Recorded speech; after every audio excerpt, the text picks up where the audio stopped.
Ce cycle de conférences sera consacré à l'œuvre de 4 femmes d'écriture. Nathalie Sarraute, figure emblématique du nouveau roman. La poétesse japonaise Sei Shonagon, très peu connue chez nous. Ethel Soom, une jeune femme remarquable qui vécut durant la Seconde Guerre mondiale et qui termina sa vie à Auschwitz. Et Simone de Beauvoir. L'œuvre de ces 4 femmes, nous l'aborderons à travers le prisme de la phénoménologie et plus particulièrement de la philosophie de Maurice Merleau-Ponty. Nous partirons de ses écrits, de ses concepts, nous nous attarderons surtout sur la notion de corps propre qui nous montrera dans quelle mesure, véritablement, aucune pensée n'est désincarnée. Nous sommes un corps, et c'est à partir de celui-ci que nous percevons et que nous donnons du sens au monde. À l'inverse, le monde n'apparaît et n'est source de sens que parce que nous sommes face à lui. Comprendre cela permet d'interpréter l'œuvre de Nathalie Sarraute, et plus particulièrement ce qu'elle nomme tropisme. Tropisme, qui est également le titre de son premier ouvrage, ce sont, pour Nathalie Sarraute, ces petits détails qui passent inaperçus, mais qui sont, tout autant que ce sur quoi nous portons notre attention, constitutifs de notre existence, qui sont révélateurs de toutes les subtilités de celle-ci. Après Nathalie Sarraute, nous verrons la poétesse japonaise Sei Shonagon, qui également s'attarde sur ces petits riens dans lesquels elle voit toute la beauté du monde. Ces petits riens qui, pour elle, révèlent véritablement toute la préciosité du monde.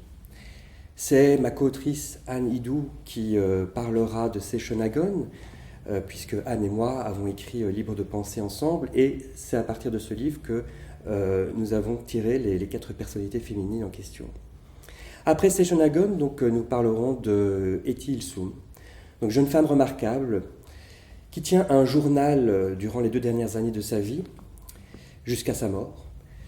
Et quand on lit son journal au fur et à mesure des pages, on découvre tout d'abord une jeune femme comme les autres, pleine de contradictions, une jeune femme de 25 ans, qui perçoit la beauté partout et qui entretient un rapport extrêmement charnel avec le monde. Elle aime la beauté, mais elle aime les hommes aussi, et surtout.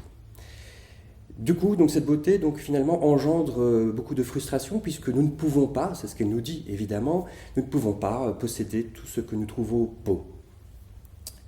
Ce qui est étonnant dans ce journal, c'est qu'au fur et à mesure que l'horreur se précise, que la mort approche, eh bien, c'est à partir de ce rapport extrêmement charnel au monde qu'Etty tendra vers une forme de transcendance, pour ne pas dire une forme de paix intérieure, même si tout cela restera quand même assez fragile jusqu'au bout. La 4e et dernière personnalité féminine que j'aborderai est Simone de Beauvoir. Alors Simone de Beauvoir, évidemment, c'est une figure emblématique du féminisme, mais c'est également une philosophe, et elle est peu connue pour cela, ou moins connue pour cela. Nous mettrons en lumière donc, son œuvre philosophique, et montrerons dans quelle mesure celle-ci a également toute son originalité et n'est pas juste le prolongement de l'existentialisme de son compagnon Jean-Paul Sartre. Nous verrons d'ailleurs qu'elle décrit un rapport au corps qui n'est pas sans rappeler la philosophie de Merleau-Ponty. Donc, lecture phénoménologique de l'œuvre de 4 femmes, l'œuvre de 4 femmes, ses œuvres, ses écrits, qui apparaîtront au final comme l'illustration de la pensée merleau-pontienne.